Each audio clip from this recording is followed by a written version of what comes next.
There are reports tonight suggesting that the FAA will soon begin certification flights to test the changes Boeing made to the 737 MAX flight control system.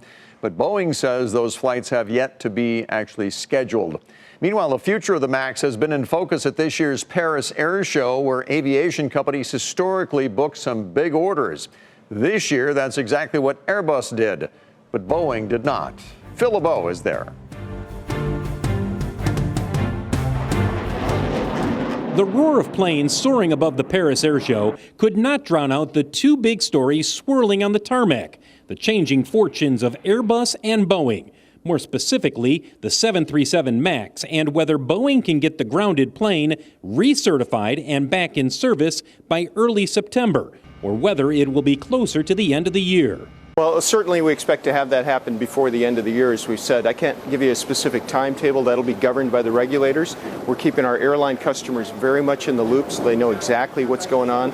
What many are unclear about is exactly how much the grounding of the MAX will hurt Boeing's business long term, and by extension, hundreds of companies building parts for the plane. The primary issue that everybody's focused on, whether it be the OEMs, not just Boeing, but also Airbus, because it's an industry issue.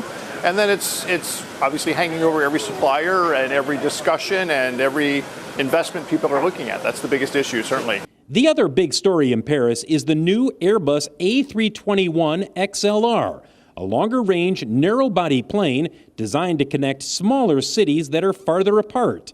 Air Lease Corp, which leases hundreds of airplanes to airlines around the world, is buying the first batch of XLRs scheduled to start flying in 2023. There's huge demand there, and the great advantage of the 321 XLR to an airline is not having to fly a wide body on some of these city pairs that really don't demand it. The launch of the XLR, while questions swirl around the 737 MAX, means Airbus will easily rack up more orders than Boeing in Paris. But overall, there will be far fewer new airplanes ordered at this year's show, the fewest in 3 years, as airlines wait to see when the MAX will get back in the air.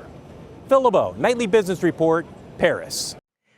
Today, shares of Boeing rose more than 2%, but the stock is down 16% since the deadly Ethiopian airline crash in March. The 737 MAX was grounded worldwide shortly after.